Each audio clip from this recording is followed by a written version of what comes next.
हिसाब में है। तू अपनी मर्जी से ऐ जीव हिसाब में था, हिसाब में है। न मेरे दर पे पर्दा, न रूहे रोशन नकाब में है। तू अपनी मर्जी से ऐ जीव हिसाब में था, हिसाब में है। पर्दे में था, पर्दे में है। तू अपनी मर्जी से हे मनुष्य, तू अपनी मर्जी से हे मानव। हिजाब में था, पर्दे में था, मोहन में था, अंधकार में था, अंधकार में है। ये 4 लाइन की पंक्तियाँ मानो भगवान हम आपसे, उन सभी जीवों से, सभी मनुष्यों से, सभी आत्माओं से कहना चाह रहे हैं कि तू अपनी मर्जी से ये संसार का जो दुख है, ये जो संसार का कष्ट है, ये जो संसार की जो विडंबनाएं हैं, ये जो संसार का जो द्वैत है, संसार का जो मोह है, तमस है, अंधकार है, दुविधा है, ये दुविधाएं ये तुमने पकड़ रखी है, ये तुमने बना रखा है।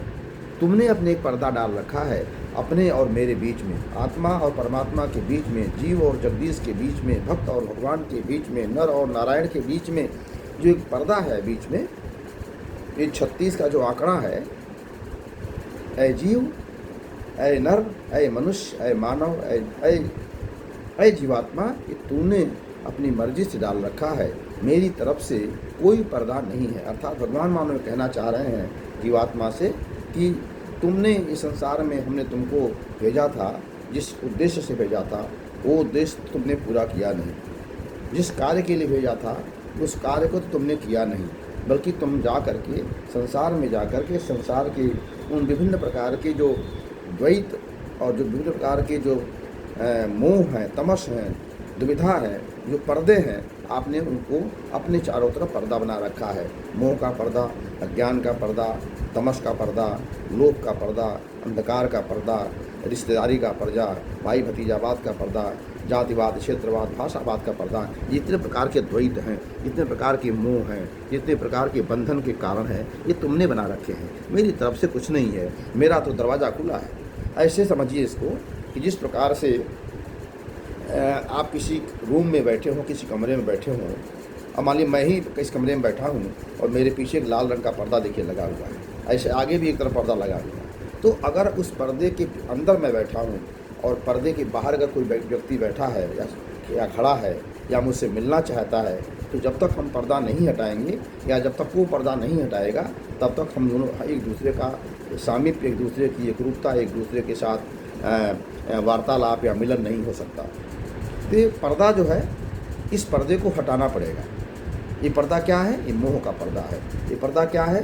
ये जीवात्मा और परमात्मा के बीच में, जीव और जगदीश के बीच में, भक्त और भगवान के बीच में, नर और नारायण के बीच में, आत्मा और परमात्मा के बीच में ये जो मोह का पर्दा है, इस संसार का पर्दा है, ये जो बंधन का पर्दा है, ये हमने आपने स्वयं ओढ़ रखा है।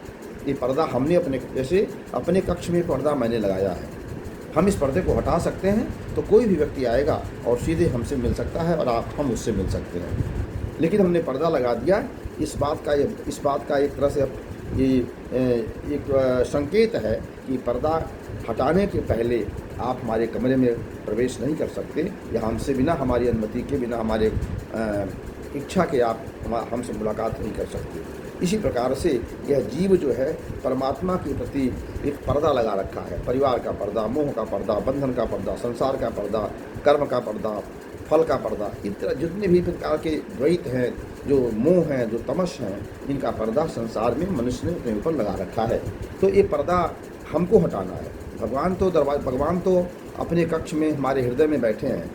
भगवान कहते हैं कि ईश्वरः सर्वभूतानां हृदयेषु अर्जुन तिष्ठति, गीता में। यानी हम आपके हृदय में विराजमान बैठे हैं और हम आपका इंतजार कर रहे हैं। यानी हम, आपका मतलब आत्मा का, जीव का जीवेश, आत्मा का परमात्मा सदैव इंतजार करता रहता है कि जीव हमारे पास आए, आत्मा हमारे पास आए और हम उसको अपने में विलीन कर लें। आत्मा और परमात्मा एक आकार हो जाए, उसी प्रकार से जिस प्रकार से दूध और पानी एक हो जाते हैं।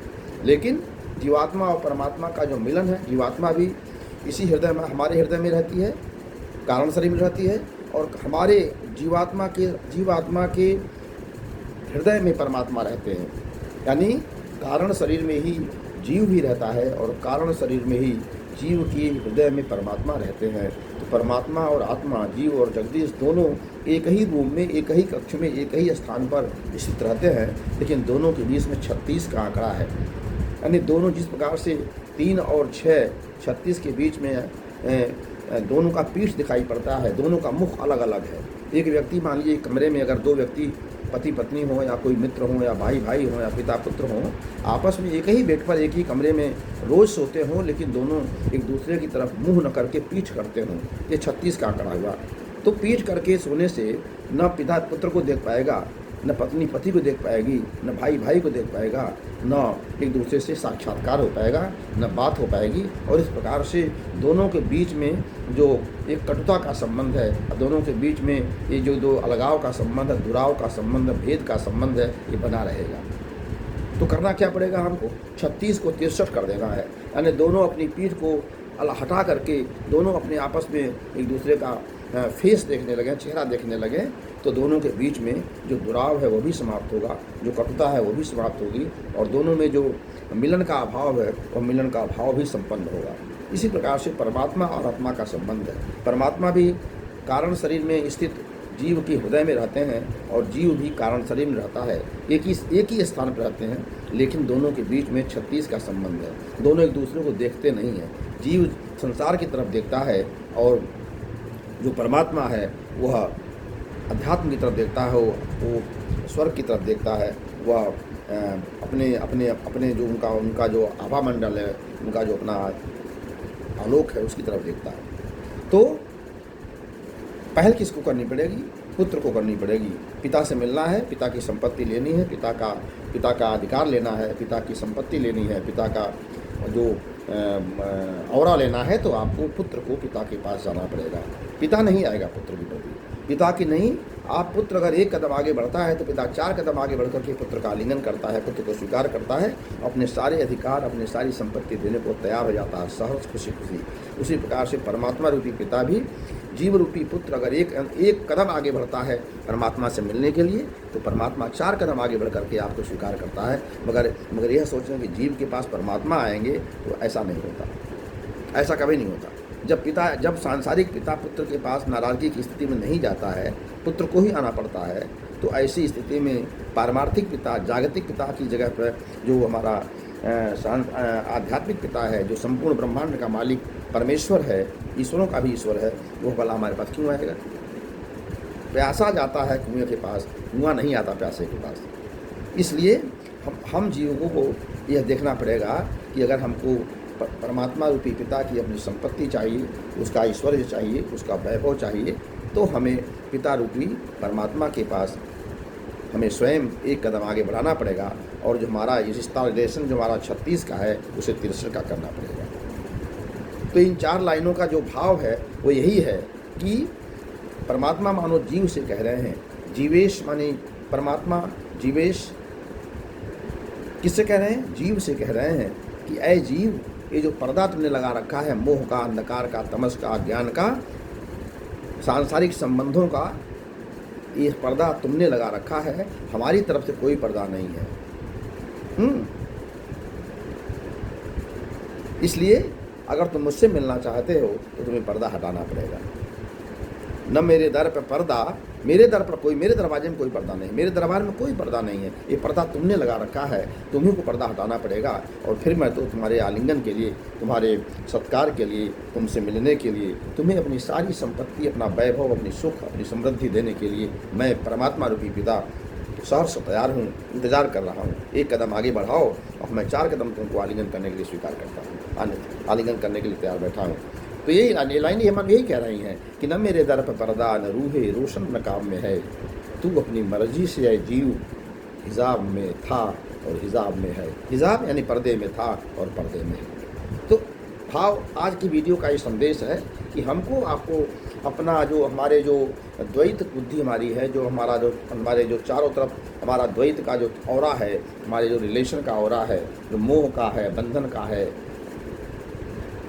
जो रिलेशंस हैं ये हैं, उसका जो बंधन है, इसको हमको आपको अस्वीकार करते हुए परमात्मा को अपना रिश्तेदार बनाना पड़ेगा, परमात्मा को अपना रिलेटिव बनाना पड़ेगा, परमात्मा से अपना संबंध जोड़ना पड़ेगा। और उस परमात्मा के प्रति जैसे ही हम अपना एक कदम आगे बढ़ाते हैं, परमात्मा हमको स्वीकार करने को तैयार बैठा है। आज की बात में बस इतनी ही। अगर हमारी बात आपको अच्छी लगती हो या लगी हो तो आपको इसे हमारी वीडियो को अधिक से अधिक लोगों को शेयर करें, लाइक करें, सब्सक्राइब करें और मेरे यूट्यूब चैनल गोपाल माधव दास को अपने आशीर्वाद की वर्षा से अभिषिंचित करें। हरे कृष्णा हरे कृष्णा हरे कृष्णा।